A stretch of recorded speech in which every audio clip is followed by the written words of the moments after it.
Red Clay Soccer Report, now quarterfinal time. John, hear you there. Thanks for dropping by on a Red Clay Monday, presented by our friends at, where's my finger? There it is, Kaiser Permanente. Couldn't do a lot of what we're doing around here without them. Today is a big day for us on a bunch of different fronts. Morning show wrapped up about 45 minutes ago. And since we're in the high school season, it's time to catch up and find out what's going on in high school. We have 2 matches tonight on the network. SoccerDownHere.net, hit the listen tab. And then it looks like SDH 1 and 2 will have a little bit of crossover tonight. Jason is going to be in model for Model and Jeff Davis in Class Single A Division I girls, number 6 at number 2. That is a 5:30 start on the network. And so Jason will be up there for that one. It is all girls semifinals today. All boys semifinals are tomorrow. And so over time, we're going to go over brackets. We'll let you know what else is going on here. And guests today have to do with the back end of our doubleheader. 7 o'clock tonight, it is West Forsyth and Brookwood, 2 of the top 6 teams nationally on our air. It was a matchup that we've been looking at the entire time when we started filling out our brackets in pen, pencil, chalk, whatever. It came to pass. We're there tonight at West Forsyth on a little before 7 o'clock. We're going to have both coaches, Jason Galt from West Forsyth joining us in a sec, Dr. Mike Tolmich joining us at 12:30. Technology hopefully will help us out at 12:15. Rob Husted has been trying for days to sit in his car, work with his phone, and try to talk to us about what's going on at Greenbrier. He went home to get his laptop. And so hopefully Rob can join us at 12:15. He's going to use his phone as a hotspot, use his laptop, and see if we can catch up with Rob at 12:15 and find out what's going on at Greenbrier as they're getting ready to take on Lassiter. Lassiter traveling from suburban Atlanta and heading out toward Augusta. So on that note, we're not going to waste any time. We're in a no dilly, no dally zone. We're going to go to West Forsyth and talk to Jason Galt, our friend of the network. And nervous energy, huh? Yeah, there's a lot. It's an online learning week for us this week, so we don't have kids. So yeah, just having to wait all this time, and there's no teaching going on, so you got to find something to occupy your time with. So how are you occupying your time? Just, went to the field, cleaned up a little bit, kind of, got stuff ready there, and just, walking around and talking to people. Just, this a nervous energy. You're having to. It's like the military. You got to hurry and wait. Yes, and as a son of a grandparent and grandparents that were in the military, I know all about that stuff. Oh yeah. When you are preparing for a matchup like this, that is 2 heavyweights, and I mean, I'm dating myself by saying I know it's going to be a 15-round fight because they're never 15 rounds anymore. It's either 10 or 12. How do you prepare? Do you go back and look at them? Do you focus more on you? Is it a mix? How deep to the rabbit hole do you go? How do you prepare? So honestly, I've been preparing for them for about 2 months. I knew, like you did with the brackets. I always look at the brackets early in the season, and once they beat North Gwinnett, I knew, I kind of had a feeling it was going to be them. So I've been watching the film for the last few months, just kind of getting a feel for them. And for us, preparation wise, I try to keep it as the same. I don't want to change it. Like our last playoff game was last Thursday. We had Wednesday off because we have Wednesday off every game, every week. So I try not to change that part of it. I talked to them about when scouting the other team, they know already a lot about the other teams. I mean, these girls all know each other, but I just kind of get some points of emphasis, things to work on, things to look for, and just reinforce kind of the stuff we've been doing all season. Because they're girls, they're high school girls. I mean, they have a lot going on. They'll forget. So you just gotta. It's nothing new. There's no new philosophy. Like I tell them all the time, we're going to do what we do. My philosophy as a coach is doesn't matter what the other team does. We're going to take care of, we're not going to let them dictate the style of play that we play. We're here for a reason. So we're going to do it our way. But yeah, preparation wise, it's just, honestly, I watched film all this weekend. I had to put it away. I'm like, I can't watch anymore. I know, we know. I mean, it's just a matter of playing now. Rob Husted joining us from Greenbrier in about 10 minutes, focusing on West Forsyth and Brookwood here on the network, coming up a little before 7 o'clock. When you're looking at film, I would just imagine that you're watching, and while it's sinking in, yeah, there would be that point where it's just, I've seen too much. I know the tendencies. I've got to prepare for A, B, and C, but then it's like, you just push it. It's just, you kind of sit there and you're going, man, I'm done with this. I think we're That's prepped how it is. up. That's how it is. So I go back and I'll watch, teams they played, teams we've played, games from several years ago, and kind of in my mind, I got to convince myself that we can win, that we can have success, because they're a really good team, and you have doubts, and anytime those doubts start creeping in your mind, you got to push them out. I'm a big believer in mental focus, and just getting your mind right. So every time those negative thoughts come in, I just kind of push them out, and I use past year's games to kind of reinforce us, and I compare the speed of us compared to speeds the other championship teams, and just keep reinforcing that positivity, and that's kind of the way I do it. It's more for myself, because I don't want to have the what's my speech going to be if we. I don't want to have those thoughts. I want to think, hey, we're going to win, and I believe we can win. Now I got to convince those girls that we can win. So How do you, because of nights like this, and we're coming there, and we know it's a big deal nationally, how do you take all of the noise and either push it aside or embrace it? Which side are you when it comes to having a big matchup like this? Do you sit there and social media is going to be what it is? Stuff like this is going to happen. That the girls are going to act a certain way. How do you handle it? Do you just embrace it and have them embrace it, or do you try to have them tune it out? it's a great question. I actually, we embrace it. I mean, I tell the girls, so listen, we're one of the top programs in the nation, and we're that for a reason, because you guys are super competitors. I said, you rise to the occasion. That's what they did against Campbell last week. I mean, Campbell hadn't been shut out all year. They didn't score on us, and because our team, the players, I mean, all my players are super high level. I mean, they are. I mean, I had a girl just this Sunday was LSU at an ID camp. I've had girls going to USC. It's just, well, I'll tell you, it's something else. I got a girl right now I'm not going to have tonight. She's actually in Croatia for the Columbia national team. Yeah, so she's a freshman this year. Yeah, so she got called up literally 4 days ago. So I'm not going to have her, which kind of hurts a little. But it's you can't be mad about it. It's awesome for her and her family. But so I just tell them, embrace it, and just know that you guys are super competitive, and your job is, come game time, to turn that competitive juice on. That's what they do. They turn it on. That's why they're as good as they are. It's because they're wired that way. Certain people are just wired to, when the lights come on, to just turn it on and make plays, and that's what these girls do. So we embrace it. When how does this work when the Croatian national team is knocking on the door? Is it Well, so it's Colombia. She's playing for Colombia, but it's in Croatia. Yeah, the games are in Croatia. All right, so then how does this work with the Colombian national team that that's like Coach Galt, Coach Galt. Yeah. I mean, how does this work? So a lot of it's through the clubs. I mean, the clubs are, they have all the connections and everything, and they know who's what players. And so the girl that's going is Alicia McNabb. Her older sister played for me. She graduated 2 years ago. Great family, great young lady. But yeah, they just have connections. Of course, the mom's from Colombia, and this girl's pretty special. So when you're at that level, she plays out of Concord, and she's on the platinum team there. And when you're at that high level of a club team, they have those connections, and I've got several. I mean, I got several girls that are on the national team that are, it's the talent is pretty unreal.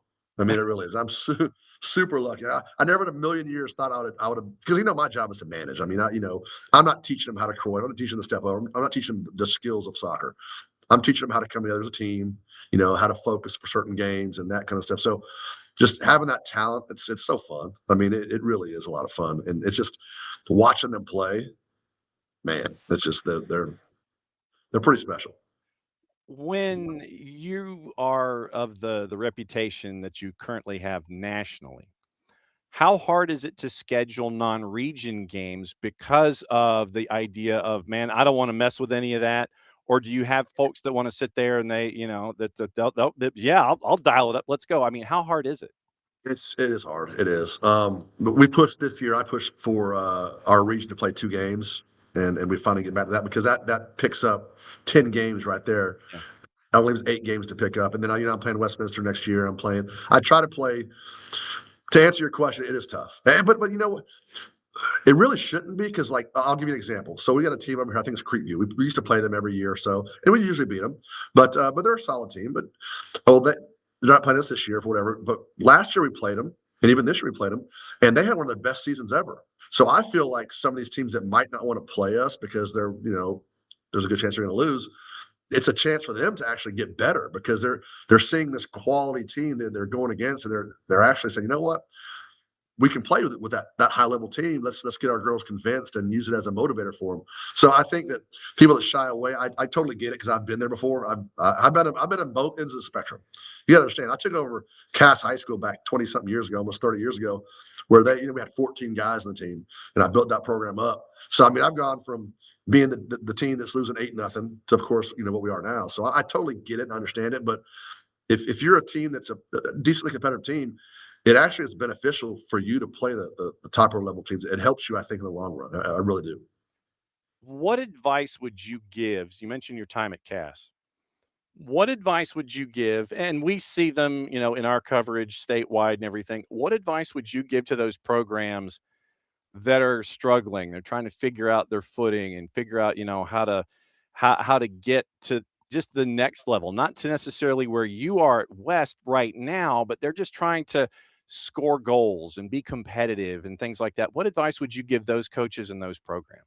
If you're a coach, like I was at Cass, you're coming to learn as much as you can about the sport. I mean, do a lot of research formations, research, drills, get as much information as you can. Ultimately, you have to develop your own philosophy, your own way of doing things, because and everything works. The 4-3-3 works, the 3-5, it all works. But what can you as a coach sell to your players? Because ultimately, being a good coach is being a good salesman. And that's I firmly believe that you've got to be able to sell yourself and sell your brand of playing. Like the way we play, of course, is I would say is a little different than most people. Just some of the things we do. So to go back to answer your question, enthusiasm fixes a lot of things. If you got to be enthusiastic, you got to be positive. I'm not a big as a player, I hated getting yelled at. I didn't like mean coaches. Be positive, be motivational, and make it important. If you make it important to them, they're going to buy in. Like I said, at Cass, I went from 14 players my first year. By my fourth year, we had a JV team and a varsity team. We had 30 plus, and the first non-losing season they'd ever had, and then I'd go to Carrollton and the girls team over there, best season we ever had because that was a different scenario. They were already pretty good, but I just came in and provided enthusiasm and a plan. But so to answer your question, for those coaches that are trying to do this and build something, you got to be enthusiastic. You got to be a great actor and just discover and find your philosophy, what you think works, and steal from everybody. Like the stuff that we do, I stole from every like our throw-ins. I stole from Savannah Country Day when I was in Liberty County. What they did, I stole that. Our corner kicks, I stole from Mill Creek when we played a few years ago, and we really got really good at it. I steal everything. And that's what good coaches do is watch film, evaluate, and then also know your personnel. Mm-hmm. Like the last 2 years, we ran a 3-5-2 because I had a bunch of wing type players and I could sell them in. Well, this year I've only got 15 girls in the team. So they're pretty much playing the entire game. So we're going back to what I did in 2022, which is run a 4-2-4. I'm kind of rambling a little bit now, but just to tell those young coaches trying to build something, be enthusiastic, make it important, and just research and learn as much about the game as you can. Beautiful. It's always great to catch up with you in this format and kind of just chew the fat and then kind of find out what's going on between the ears. It's always great to have these kind of conversations. And thank you for spending time with us on a match day where I know that the energy is nervous and they're not there and you're waiting for them to be there. We can't wait to be there tonight. It's great to see you, my friend, and we'll be seeing you in a couple hours. All right, John. Thanks for everybody. There he is, Jason Galt, the head coach at West Forsyth. And they're ranked number 6. All right, keep your fingers crossed. Here we go. We're going to go to Greenbrier. Hi, Rob. Hey, man. How you doing? So far, so good. I have kind of a jerry-rigged setup here where I've got my personal computer hotspotted to my phone, everything else turned off. So hopefully this lets it work. It's all good. So what we'll boogie. Mike Tolmich, the head coach at Brookwood, coming up here at the bottom of the hour. You got Lassiter coming in. Yep. What has Study Hall been like getting ready for them? So we've just been trying to focus on one, staying healthy. We've had a couple of girls go down over the last couple of games, so trying to keep them healthy and balance that with getting quality practice time in on the pitch and just getting ready and getting them mentally ready too, more than anything else. At this point in the game, half these battles are mental as much as physical. 13-3 coming in. You ran the table in Region 1-5A, and what I always like to talk to coaches about in these loss situations.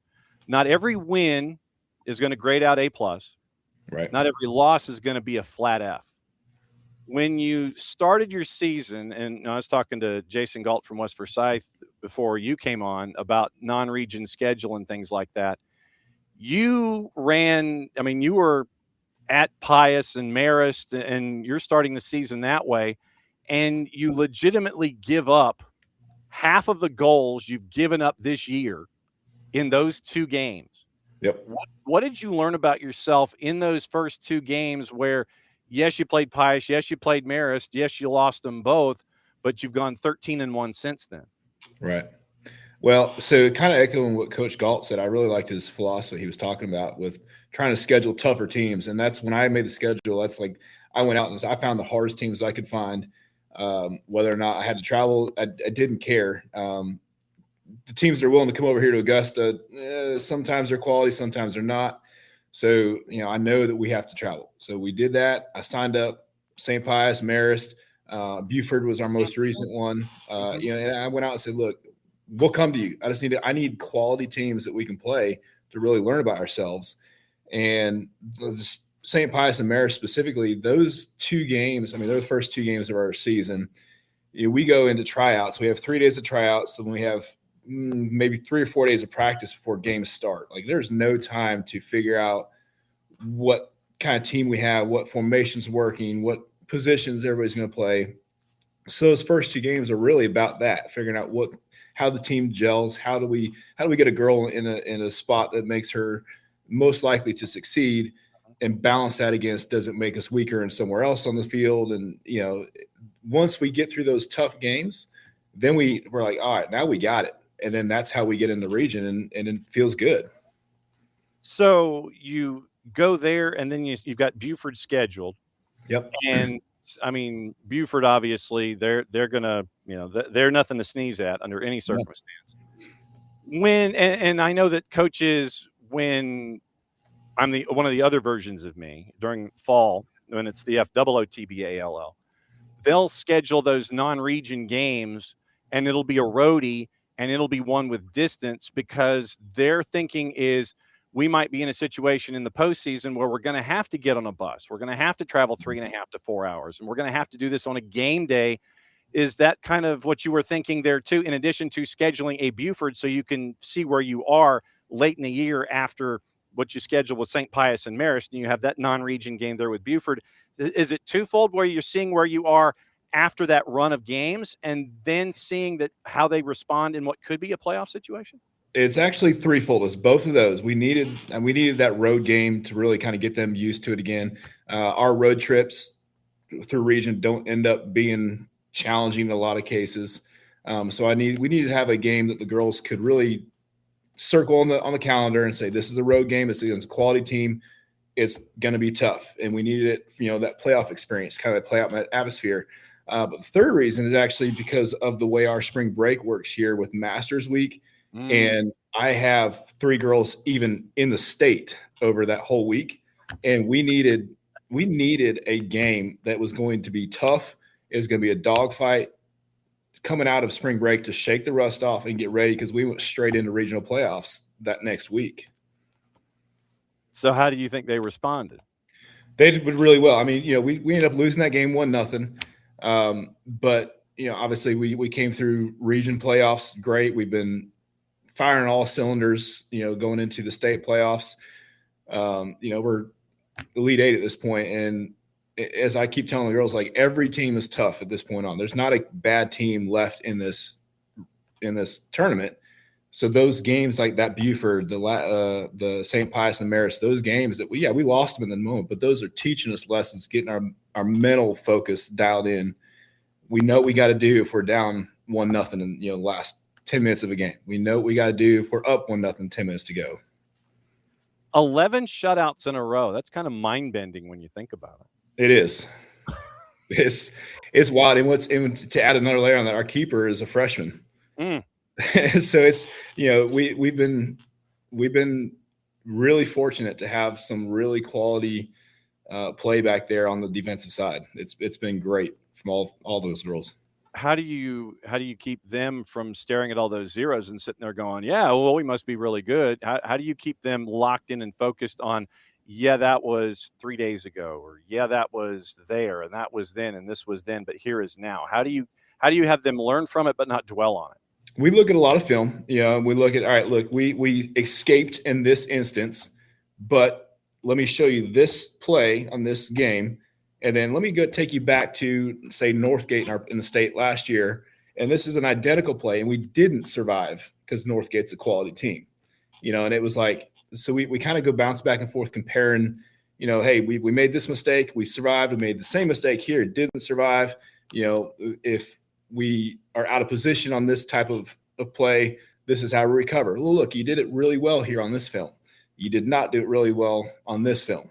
So we really just kind of focus on that balance of good and bad on both sides, and say, if you can eliminate the bad, or get them down to 10% of your plays are these bad plays, we're going to be okay in most of the games we end up in. So for those who might be wandering in the door the first time today, when you kick off at 6, right? Yep.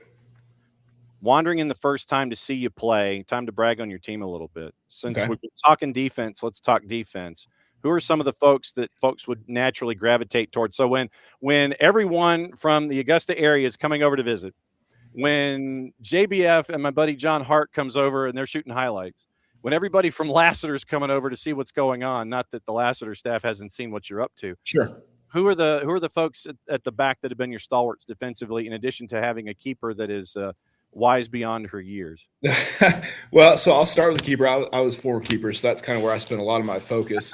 Murphy's been great. She's a freshman. She's one of the most coachable players I've ever had. She's very inquisitive, asks a lot of questions, a lot of quality questions, not just basics.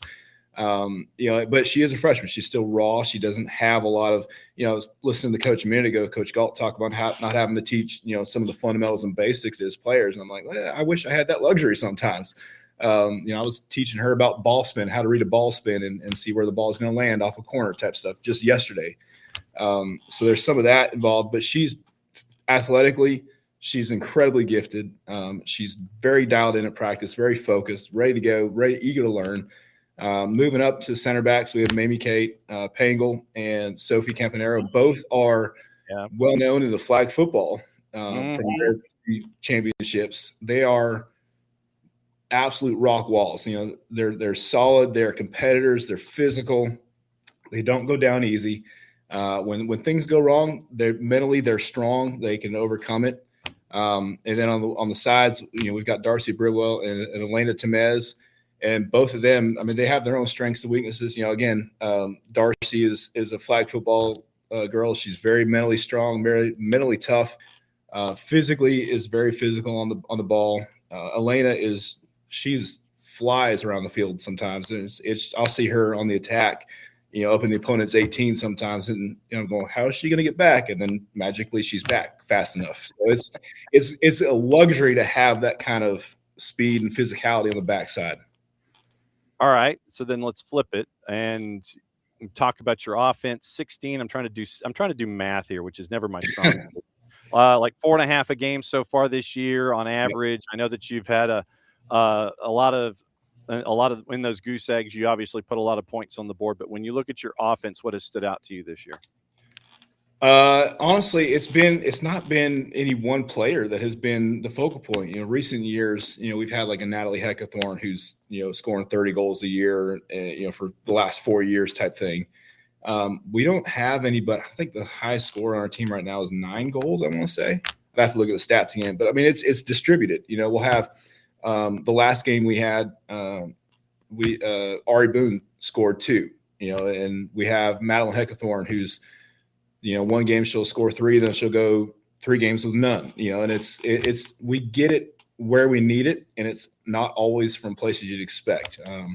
Going kind of circling back to the freshman, Kate McDonald she's scored 3 or 4 as a freshman, in open play. And we're not talking just set pieces and whatnot. We're talking legitimate, take the ball, drive, and score. When it comes to Lassiter, how far back into the Wayback Machine did you go to get prepped for this one, or are you focusing more on yourself?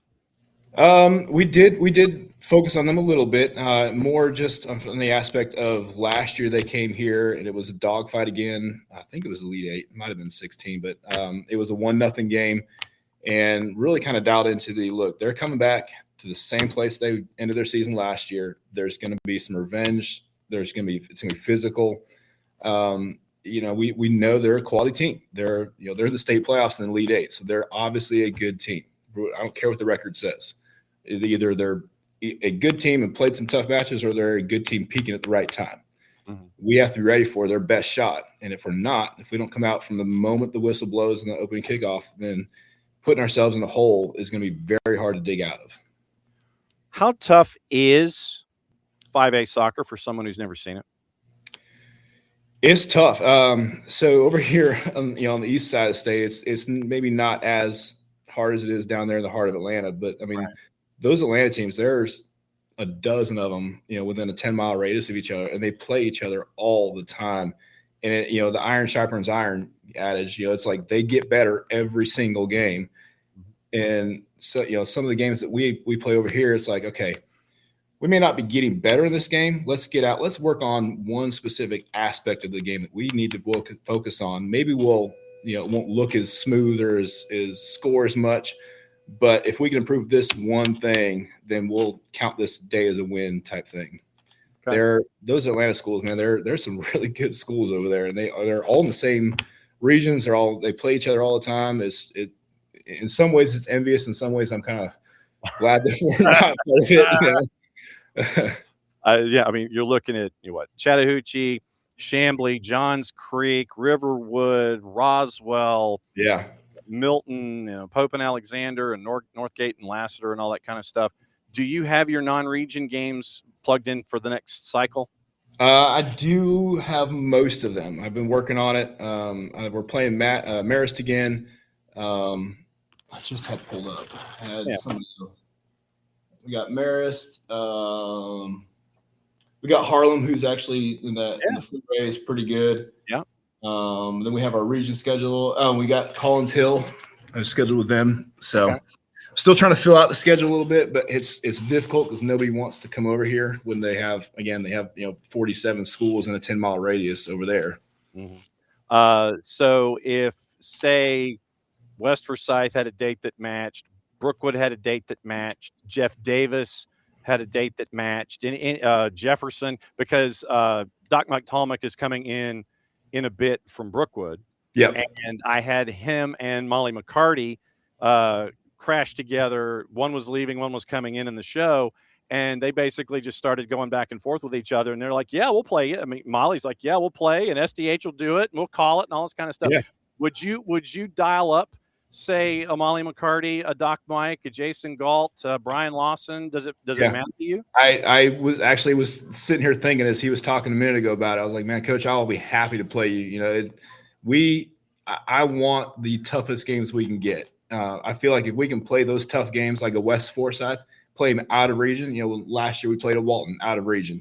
Mm-hmm. If we can play those games out of region and out of our classification, the 5A is not going to feel nearly as, once we get to state, it's not going to feel nearly as shocking, the quality we're going to see. Like, we've been here, done this. This team beat X team and did it handily, and we're playing with them now. So, okay. I just wanted to ask. And so now that it is out there in the ether, we now know. It's open. I'm open for business. Cool. You realize something? What's that? We did an entire interview. We did it. We made it through. That's right. Yeah, we did it. So remember this. Actually, tell you what. I'll have this set up ready next time we go. That's all good. So Doc Mike Tolmich is about ready to join us here in a bit. And while he gets his camera situated. I was going to bring him in just to kind of talk. So let me see if the audio works with Doc Mike here. We'll do this in 2 stages. Doc Mike, you got your ears on. Yeah, I can hear you. Can you hear me? I can hear you great. Your camera is misbehaving, but I can hear you fine. I'm not sure what's going on with that. I think I'm too old to deal with some of this technology stuff. I'm right there with you, brother. Much like last time when you came in and Molly McCarty from Jefferson was here, we're having the same kind of a collision with Rob Husted at Greenbrier. Okay. And basically, Rob is, and I asked him, I said, he's looking for non-region games, and he says he's open for business. And so didn't know where you were in your non-region schedule and your conversations with Molly and all of that. I feel like a broker almost with all of this. I got people ready to play people. Where are you in your non-region schedule next year? Yeah, I still have a couple of openings. I actually think I reached out to Greenbrier to see to try and get a game, and it was I think it was for a Tuesday or something, and it was just a little too far of a drive or something. So I think that was kind of the issue that that's we had right. there. Yeah. So yeah. I think that's what it was. It's pretty far away. Yeah. But I think I remember just reaching out just last week Okay. to try and get that. But we like all of our friends to play each other. But I know. We like to sit here and see all of our friends go up against each other. We're trying. The challenge is we have limited numbers of Fridays available to do some of these travel games. Yeah. I definitely get that. Rob, enjoy Lassiter tonight, and we'll keep an eye on things. Remember this setup.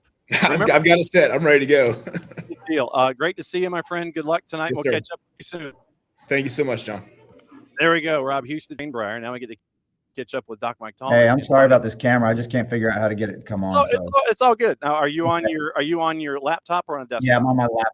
Okay.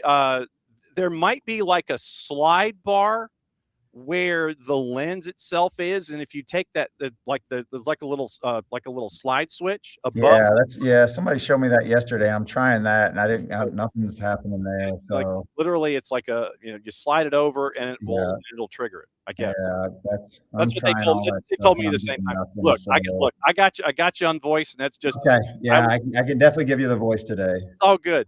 I was talking to Jason Galt before. Jason let off at noon. When it comes to a day like this, there's a lot of nervous energy because I think it's a virtual learning day for him, and the kids aren't on campus or everything. What is this day like for you getting ready for a matchup this size? Yeah, I kind of wish I had some of that time, but it's a normal teaching day for me. Get up early, come to school, trying to get chemistry kids ready for a test tomorrow, and with 90% of my thought thinking about this game in a few hours. So it's one of those tough times that you kind of wish coaches were able to get days off for game days or things like that, but it just doesn't happen. So all the preparation kind of went in this past weekend. Lots of thoughts today and good wishes from faculty and staff around here, and then we'll work to try and get on the bus, try and beat as much traffic as we can to get up to West Forsyth and play this game. I will ask you this question now to put your thinking cap on before the end of the interview. Yeah. If there is a chemistry experiment that equals this matchup with West Forsyth and Brookwood, or if there is a chemical property or an equation that would fit these two combustibles coming together, if there's an experiment that would fit this one. So hang on to that one for literally. I was like, oh, well, I'll ask him a chemistry question.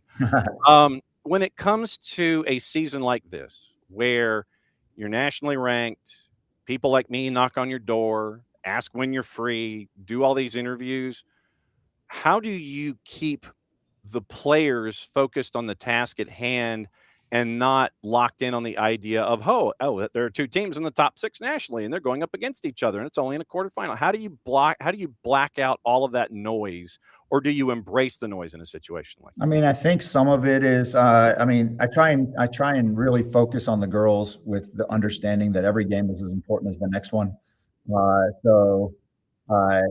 we tried to focus on that as we work through the season. We focus on that in region play. We focused on that in the playoffs. It's one game at a time. I think it'd be impossible to kind of come into a game like this and ignore what kind of game this could be. And we had the same kind of situation last year in the Elite Eight where we faced Buford. Both of us really good records, and kind of game that could have gone either way. And I think this game has the same kind of feeling is two teams that have had a lot of success, two teams that are working to try and play again later this week. And so I think that to ignore it would be impossible to do. Just because there's so much hype, I think that's going along with it. I mean, for me personally, I'm approaching this as I would other games, but I've still got the goosebumps and the nervous energy and the understanding of what this game means. I mean, this game is a big game, gets you to the Final Four, and that's what we're looking for. So, when you have a season like this, and like I said, I've asked Rob today, I asked Jason today, when it comes to your non-region schedule, because of what you've built there, is it still hard finding opponents, even though we'll have Molly come on and sit there and say, yeah, we'll dial it up and go? Is it still hard to find opponents now? A little bit. Yeah, I'm still trying to fill a couple of spots. You had a team that we thought we were going to have, and then the girls team said no.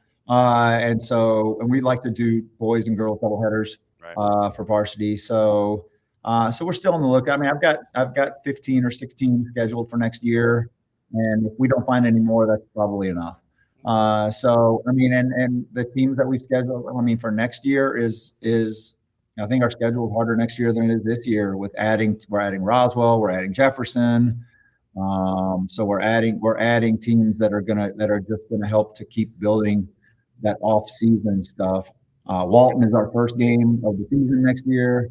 So yeah, I know. So we're just going to continue to try and play those games that push us to our limits, to help us grow, especially next year where we're at PSR, where as much as I've tried to figure it out, I think us playing better teams that play better teams is a benefit to us. Okay. And so, and we learn more. We're going to learn more about ourselves from playing the West Forsyths and the Waltons and the Roswells and the Jeffersons, than some other possibilities where we're just the better team overall. So, do you have your schedule there in front of you for next year? Hold on a second. I always have it in front of me. Okay. I was gonna say, when is the Walton game and when is the Jefferson game? Yeah, I'm gonna put those on your calendar, so we'll see you then. That's what I'm saying, man. I'm gonna write this down right now. Get all this stuff down, write it down. Hold on, I almost got it pulled up.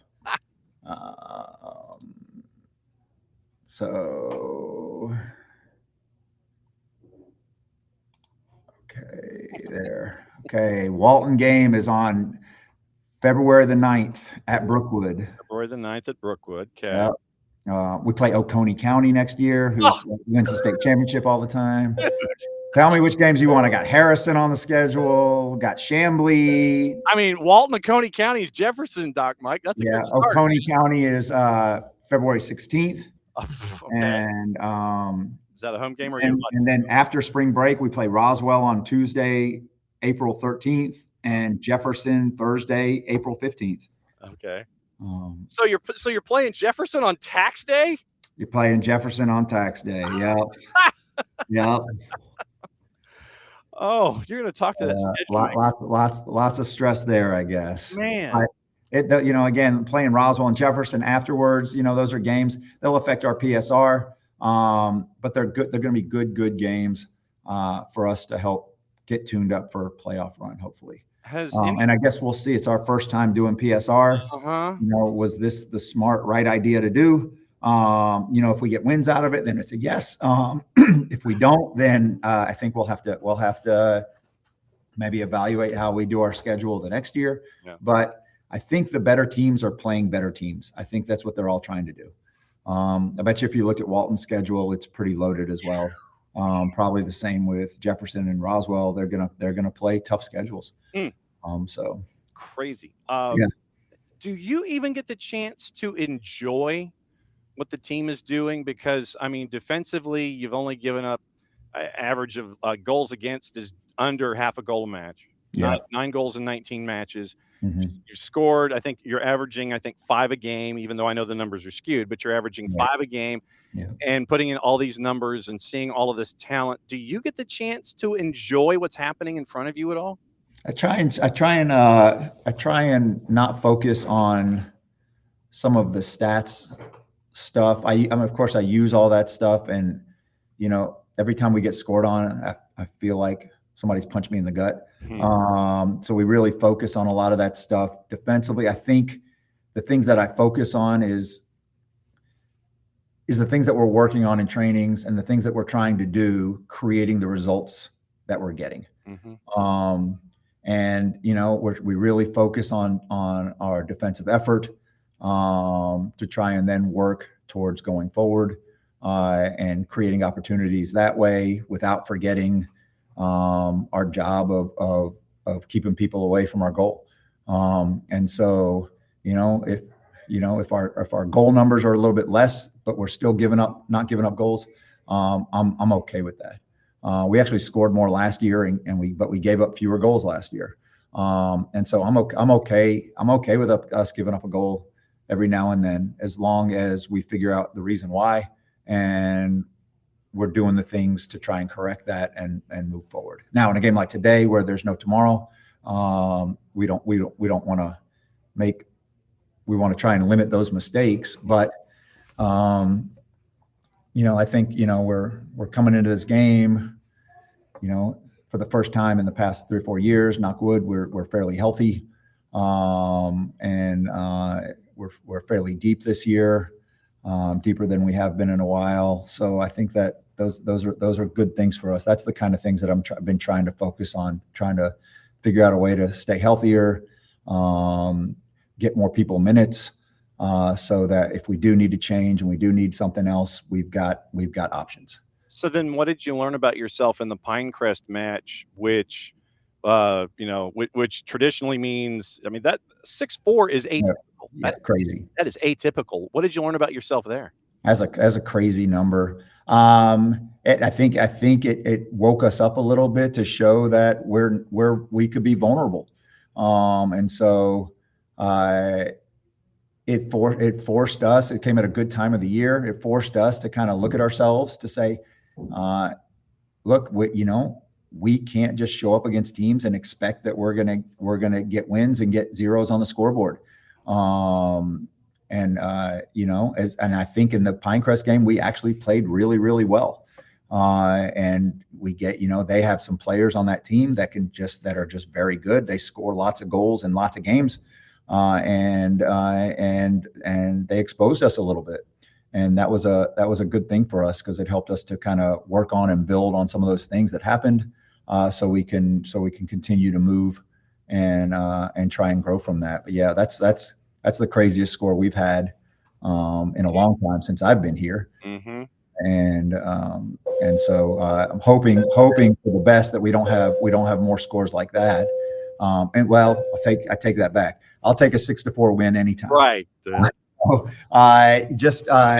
Those kind of wins end up being kind of stressful, just because of that back and forth. Crazy. So yeah, it was a crazy. And Pinecrest, I think, just won their little private school state championship. Oh wow. Week. So we knew going into that game was going to be a good game. They're very, very good. Lots of high level club players on that team. Okay. So did you come up with a chemical equation or experiment that would match the two of you tonight? It's got to be something that looks calm, but if you add heat to it, it's probably going to blow up. And so I think tonight, I know the coach. I know their players. Our players play against their players in club ball. They've known them. They know who they are. And so, I think, this is really just going to be one of those games that, on the surface, It's going to be a battle. Mm-hmm. And I kind of want to. I'm kind of curious to see if anything unexpected is going to happen from this. You know, is our game plan gonna come the way we think that we hope it will, or are we gonna have to do some adjusting for their studs that they have flying forward that can score goals on anybody? And so, you know, I think in chemistry, you kind of got to expect the unexpected, and that's kind of how we're approaching this game. I think we're very, very well prepared, and we'll make the adjustments as we need to make them. But I think it's just going to be one of those games that, you know, probably if you were to pick a game right now in the state of Georgia, this would probably be one of the main ones that people would want to be curious about and see. Mm-hmm. And, you know, as a fan, I would, as a coach, you know, I would hope that it would be later in the playoffs, but, you know, but we're still in the playoffs, and that's a blessing, and we'll continue with that. Fantastic. We can't wait tonight. Safe travels, my friend, and we can't wait to see you tonight, and can't wait to be there for this chemistry experiment of calm and adding heat and then having things boil. Well, thanks, John. Sorry about the camera. Dude, I'll have to take a look at that. Look, we got to talk. That's all that matters. It's okay. all, catching up with you. It's great. We'll see you in a bit. Sounds good. Thank you, John. There you go. Yeah. Wow, fantastic. All right. So now we wait. I'm gonna get the brackets and the rundown for everything for tonight. And it's an opportunity for a lot of different teams to kind of see where you stand. And you look at the top 10 right now in the Max Preps poll. 1, 2, 3, 4, 5, 6, 7 of them are from the state of Georgia. 2 of them are going to be on our air tonight. And we're going to be keeping an eye on the other 4 as we go. So it's going to be a fun one. We do have the Bolo out for one other guest. And we do have matchups going across the board tonight in the GIAA, GAPS, and in the GHSA. So there's 29 matchups tonight. And here's the rundown as we know it. Tryon and GMC is at 5:30. Trinity Christian and Wesleyan is at 5:30. Jeff Davis and Model is at 5:30. Once again, we'll have that one on the network. Get to see Lauren Jones and Brian Lawson going at it. That is soccerdownhere.net. Hit the listen tab, 5:30. Jason will have that one for you. Number 2 versus number 6 in Class A, Division 1. Marist North Oconee at 6. Lassiter and Greenbrier is at 6. Paideia GAC is at 6, along with Sonoraville and Coahulla Creek. Union County and East Jackson. McIntosh and Chamblee. Monroe area, Dawson County. Pope and Milton is at 7. Holy Innocents and Hebron Christian is at 7, along with Brookwood and West Forsyth. North Gwinnett and Walton. Druid Hills in Midtown. And that's the rundown for the times that we know for the matchups tonight. And so looking at the other matchups that would be on the board, we'll keep an eye on it. But the matchups, your quarterfinals, Private A girls, Holy Innocents at Hebron Christian, Paideia's at GAC, Whitfield and Lovett, Trinity Christian, and Wesleyan. Looking at Class A, where's my Division 1? Class A Division 1, Social Circle at Thomasville. Fannin County is at Lamar, so they're going to Barnesville. Model and Jeff Davis is at 5:30. That is Team 6 at Team number 3, ranked number 6 at ranked number 2. And then Bremen, who is Team 7, going to number 3, ranked number 2, seeded Ace Charter. That is low right. Class A Division 2, if I could find my bracket really quickly. ACA, who's ranked number 6, is at number 3, Irwin County. And these are rankings. LOA is on the road. Number 10 is at number 1, Screven and Sylvania. I imagine that they are long gone and headed in that direction. We mentioned Tryon and GMC. Number 5 at number 2. Number 5 at number 4. And then Portal is at Atco. Atco is ranked number 7. Portal comes in as the number 3 team out of Area 3 and unranked. Now, AA. Morgan County, Pike County. Pike County, everything's going through Zebulon. Pierce County, ranked number 6, going to Columbus. And Columbus is ranked number 3. East Jackson at Union County. East Jackson ranked number 10. Union County ranked number 9. You had Team 11 going to play Team 14. Then you have Sonoraville going to Coahulla Creek, who's ranked number 2. Sonoraville's ranked number 4, so Team 7 at Team 2, that's AA. AAA, it is Lumpkin County's at Oconee County, team number 1. So number 5 ranked Lumpkin County at number 1, Oconee County. Heritage Catoosa, their Cinderella run continues as Team 28 taking on Team 20 Johnson Gainesville. Low left blew up in match day 1. First round, you had Team 28, Team 21, Team 20, all advance. And then Johnson Gainesville in the previous round beat number 2 Adairsville by the score of 2-1. So Heritage Catoosa goes to Johnson Gainesville tonight. You want Cinderella brackets, AAA low left. Monroe area, Team 22, that's another Cinderella. They go and take on Dawson County, Team 14, upper right. Jefferson is hosting Cherokee Bluff tonight. It is Cherokee Bluff, who's ranked number 10, and Jefferson, who is ranked number 6. Keep an eye on that one in AAA. Your matchups in Quad A, Druid Hills is at Midtown. Midtown ranked number 4. Allatoona and Blessed Trinity, and that one is at BT. Allatoona ranked number 7, BT ranked number 2. Westminster is hosting Pace, number 9 at number 3. Marist is with North Oconee. North Oconee is Team 5, ranked number 5, going up against number 1, Marist. And in 5A, girls, McIntosh is at Chambly. Chambly is ranked number 9. McIntosh is ranked number 5. Low left, Roswell and Riverwood is at 6 o'clock. Number 2 is at number 1. Keep an eye on that one. Upper right, we mentioned Lassiter and Greenbrier. That one's at 6 o'clock. Great to catch up with Rob Husted, Pope and Milton. And that one is low right. Pope ranked number 7. Milton comes in as team number 3 out of Region 7. Then in 6A, Denmark at Buford. Denmark is the 4th ranked team out of Region 6.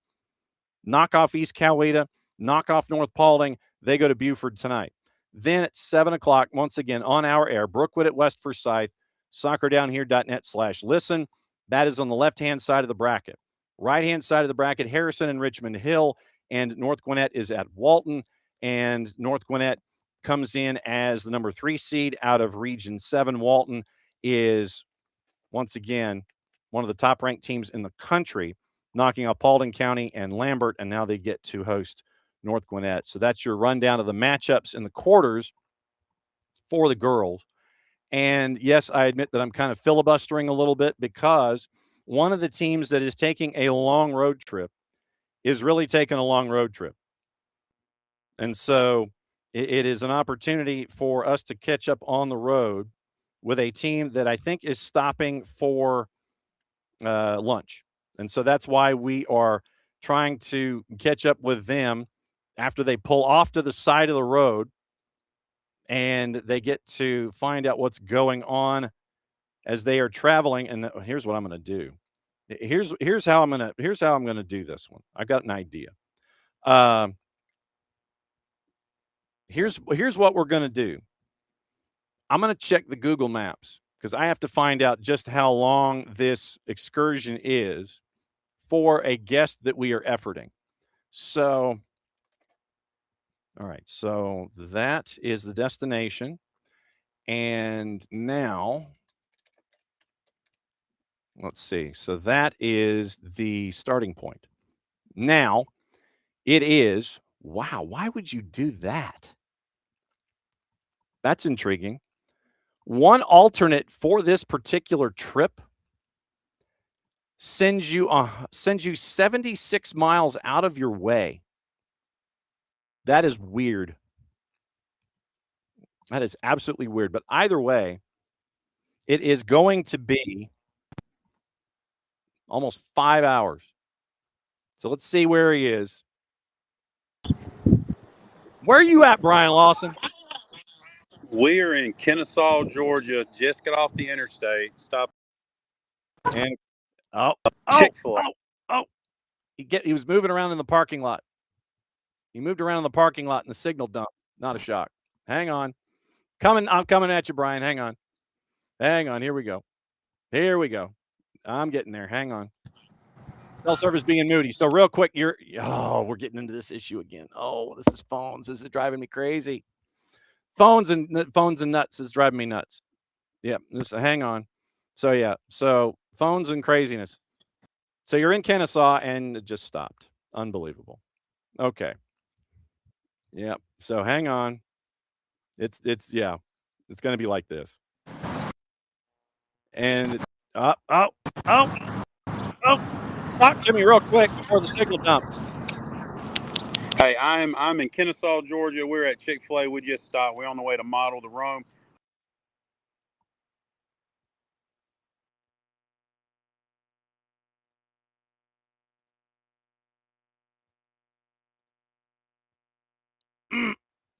Oh, I see now. I'm kind of keeping an eye on things. Okay, so all right. So hang on.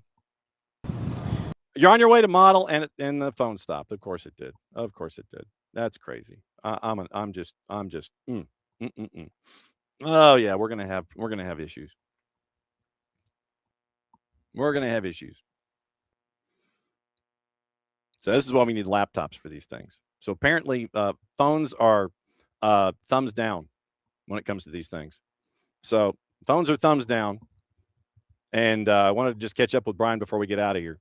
And he's on his way to Model for the game tonight. And so we'll see what happens. My guess is he might be fishing for a laptop before we get out of here at 1 o'clock. But yeah, they pull off at a Chick-fil-A in Kennesaw. And it's a 4-hour and 43-minute trip. I don't know why the one they sent was like 5.5 hours. No, no. Oh, maybe. Maybe talk to me real quick before you gotta go. So we're on the way to Model Rome. We're in Kennesaw right now. We just stopped, get a little fuel in us before we get up there. Plan is to be there about 3 o'clock at the hotel, get ready to roll, and see what we can do tonight against them Blue Devils at 5:30. Fantastic. It's going to be a great game. Jason will be up there for you. Be safe, and we'll see you soon. Jason will see you sooner, and we'll catch up on the flip side. It's great to see you, my friend. Yep, same. Sorry for we're in North Atlanta. You think service would be great up here, man. South Georgia, we ain't got no issues. I know, because you're also in front of a desktop and a laptop. That's how it runs. That is true. I'm in a parking lot. Yes. Be safe. We'll see you soon, my friend. Always go Jackets. All right. There's Brian Lawson. All right. That's the way to end the show. That's definitely the way to end the show. So Brian's on the road. Just to let you know what the rundown is like. From Hazelhurst to Model, in a straight line, it's 261 miles. So apparently they are spending the night in a hotel.